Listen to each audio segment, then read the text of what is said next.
Доброго дня всем, кто заглянул ко мне на канал. Сегодня я хочу рассказать о своем опыте покупки на Авито в другом городе дорогой и технически сложной, очень тяжелой вещи. Сразу скажу, не претендую на истину или на экспертное мнение. Возможно, мой случай это просто череда везения. Просто мне так проперло на этот раз. Что я не столкнулся с серьезными сложностями. Но в любом случае я уверен, что мой опыт может кому-нибудь пригодиться. Если просмотра этого видео у кого-то возникнут вопросы, не освещенные мной, пожалуйста, спрашивайте, постараюсь ответить по мере опыта и знаний по этой теме. Итак, поехали. Я много времени уделяю покупкам и продажам через Авито. Себе покупаю всякую фототехнику, инструмент, мебель и тому подобное. И продаю свои вещи, вышедшие из обихода. Остатки стройматериалов, тоже фототехнику, тот же инструмент, запчасти, комплектующие для автомобиля и так далее. В расчете на чудо давно уже установил поиск объявлений продажи каминов, точнее каминных топок. Примерно представляю, что бы мне хотелось получить, какого формата камин. Поэтому я примерно ограничил ценовой диапазон в районе 40-50% от стоимости нового камина и время от времени отсматриваю свежие объявления.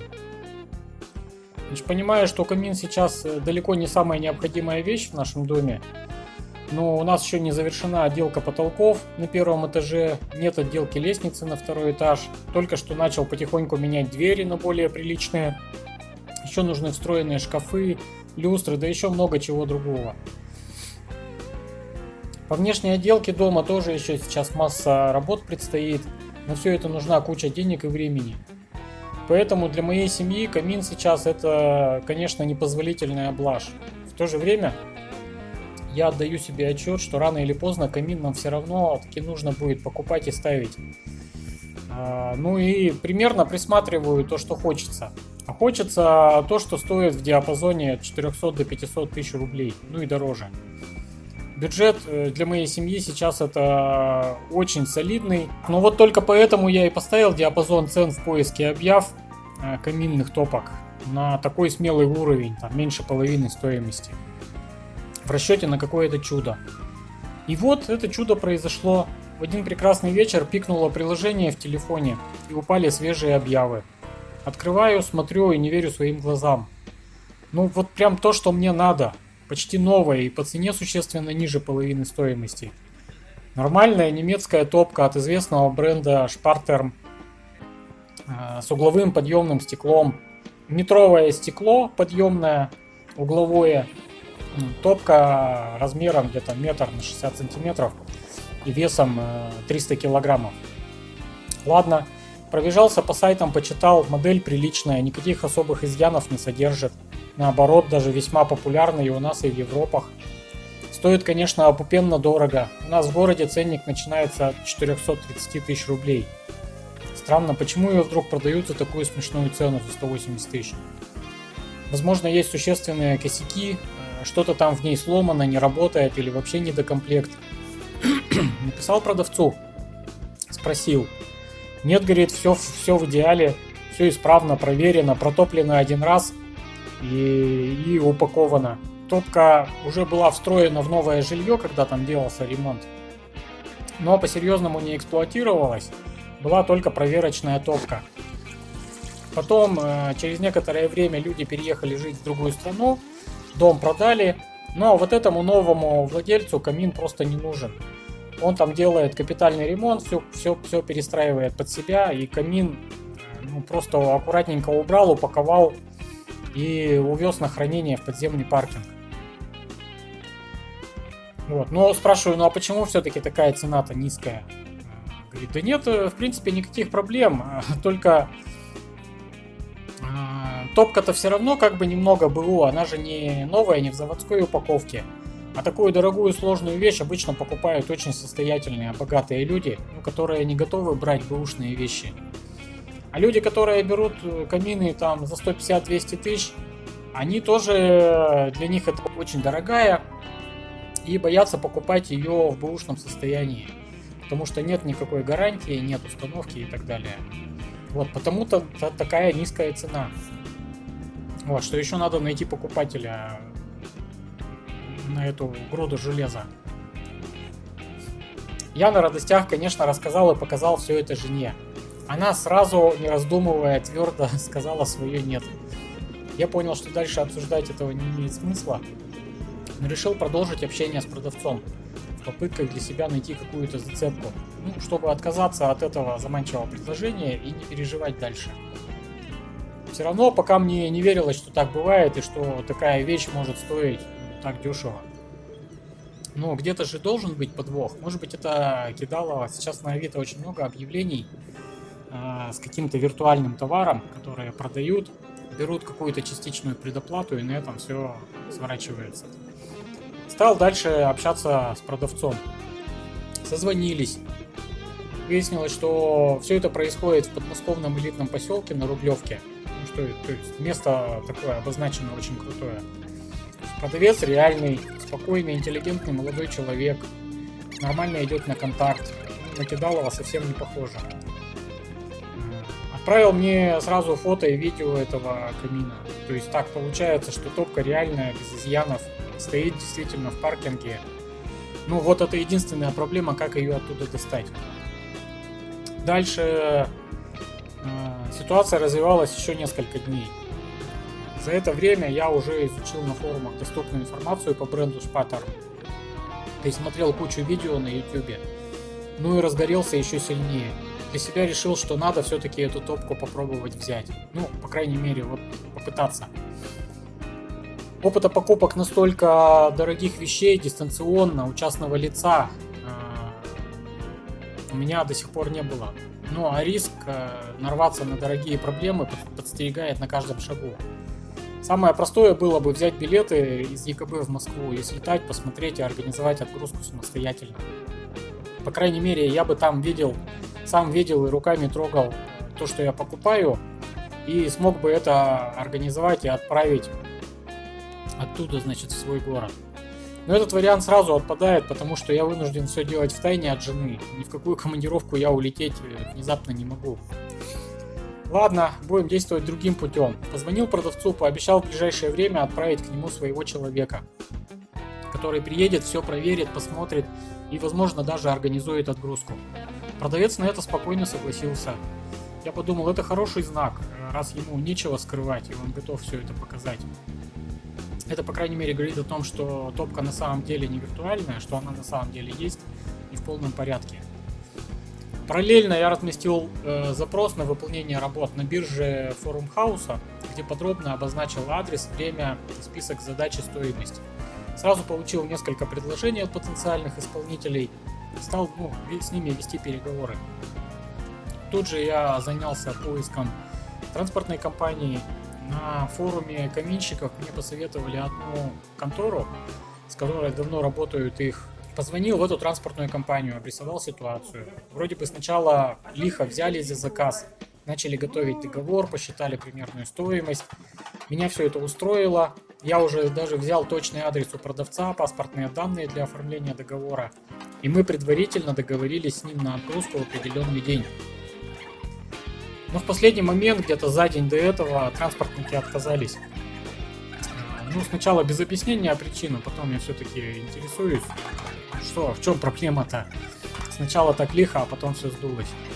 Но оказалось, что не могут найти манипулятор, который поедет в этот поселок. Называют там какие-то лютые, вообще немыслимые цены. Ну, для нас вообще фантастические. Потом не знают, как эту топку 300 килограмм вытащить из паркинга на улицу, потому что манипулятор в паркинге не заедет, а на руках ее оттуда вытащить вообще как-то никто не представляет как. Где взять там 4 грузчиков и тащить их на руках, и как поставить в кузов. Приехали, что ли? Да, ты что, купил его? Леша? Да ты охренела, а? Ты баня. Даже не снимай. В общем, отказались, деваться некуда. Стал искать в других местах. Обзвонил еще где-то с десяток транспортных компаний. Все точно так же начинается, все отлично, да нет проблем, привезем. Давайте, я уже стал уточнять, что а вот Вещь да такая очень тяжелая, 300 килограмм, тащить из паркинга на улицу, там грузить и везти в терминал. О, не, мы за это не возьмемся. И все. Ну, как бы думаю, что-то фигня какая-то, не бывает же такого, чтобы это невозможно было сделать. Зарегистрировался на портале транспортников, где они ищут заказы и клиенты ищут машины. Сформировал заказ, максимально подробно описал ситуацию и задачу, что нужно делать. Начал получать предложения. Почитал их, все были, мягко говоря, с неадекватными ценниками. Там кто-то 30, кто-то 50, кто-то 60 тысяч назначал за эти работы.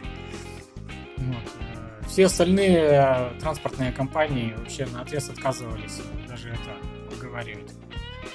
Ну и на этом моменте я стал постепенно остывать. Стали приходить мысли, что это, наверное, раз так сложно и столько препятствий, может быть, вообще небо показывает не на то, что пора плюнуть и не заниматься этим. Позвонил, значит, объяснил ситуацию продавцу. Говорю, ну давайте как-то помогайте мне. Вот вся проблема в том, чтобы вытащить эту штуковину из паркинга. Вот. Сможете, если поможете организовать, вытащить его хотя бы на улицу, я уже там как-то найду манипулятор, отвезем его к транспортникам и так далее. Он говорит, окей, я позанимаюсь. Значит, даже договорились так, что когда он заказывает погрузчик там с грузчиками, и как только тот приезжает, он его фоткает, отправляет мне. Я тут же кидаю его стоимость на карту продавца. Вот. Дальше они везут топку в терминал транспортной компании, которую я нахожу, делаю там предварительную заявку на забор груза в определенную дату. Как только топка приезжает в терминал транспортной компании, разгружается и встает на весы, он фотографирует, отправляет мне. Потом подтверждает эту заявку уже от своего имени как отправитель и отсылает мне фото готовой подтвержденной заявки, которую я вижу на сайте транспортной компании. Тут же отправляю ему деньги за топку на карту. Вот. У нас обоих такой план взаиморасчетов устроил. Ну и все. Как-то так все начало двигаться, поехало как надо. Самый большой риск был при перевозке повредить подъемное стекло. Там стеклокерамика толщиной всего 4 мм. Стекло большой площади, угловое, очень дорогое. Поэтому необходимо его поднять внутрь как бы в кожух и так закрепить для транспортировки. Продавец все сделал очень аккуратно, как я просил. Топка была упакована сверхтщательно в несколько слоев пупырчатой пленки и стрейча. В транспортной компании я заказал еще дополнительную обрешетку на палете, и в конце концов все доехало до Екатеринбурга в идеале. Здесь у нас я просто нашел манипулятор, заказал его, мы приехали в терминал, я оплатил доставку, на складе топку мне вывезли на пандус, я ее упаковку вскрыл, посмотрел, проверил стекло, туда-сюда его прогнал, все целое, без проблем, без царапин, там, без повреждений. Дальше подъехал манипулятор, погрузили топку в кузов, привязали как следует и потихоньку поехали ко мне в дом. Ну и дальше дело техники. Значит, манипулятор приехал, раздвинул ноги, краном перекинул этот камин ко мне во двор через забор. Но и остался последний, такой физически самый сложный этап. Вот я с нее снял всю обрешетку, снял футировку, поворотные тяжелые дымоходные секции, но облегчил ее где-то там по подсчетам до 250 килограмм. Вот. Но это все равно как минимум надо 4 здоровых мужиков. Обзвонил всех друзей, но середина рабочей недели, рабочего дня, конечно, все заняты, это понятно. Но один друг только что прилетел из рейса, собирался лечь спать, отдыхать. Я его тут стормошил, взбудоражил, позвал к себе на помощь. И он все бросил и примчался. Здесь я крикнул еще пару мужиков, ближайших соседей. Вот, нас набралось 4 человека. Я взял, у меня был скручен новый пожарный шланг. Я из него сделал такие 4 лямки под камином, вокруг ножек обкрутил. И потихонечку, пердячим паром затащили эту топку в дом. К сожалению, самое трудное и веселое — это вот подъем топки по ступенькам. У меня перепад где-то 1,20 м получается с уровня земли до крыльца, до уровня пола. Вот, это было самое сложное. Ну вот, по шажками, по лесенке, по ступенечке, по одной, так ее затащили, поставили уже на горизонт. Ну и дальше спокойно открыли двери и занесли. Друзья приехали веселые, со своими закусками. Ну, с вином у нас и так там в подвале порядок. Мы очень хорошо посидели, отметили это неординарное событие. Жена, конечно, была в шоке и ярости, но постепенно остыла.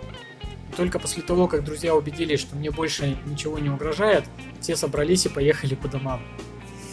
Ну а дальше буду заниматься подключением этой топки, ее отделкой, сборкой конвекционного короба. По мере возможности буду снимать обзоры, что получается, и выкладывать их на канале и у себя в теме на форуме. Поэтому, кому понравилось, пожалуйста, подписывайтесь на канал, нажимайте на колокольчик, чтобы не пропустить следующие выпуски. Кому не понравилось, пишите, в чем проблема. И всем до следующих встреч на канале.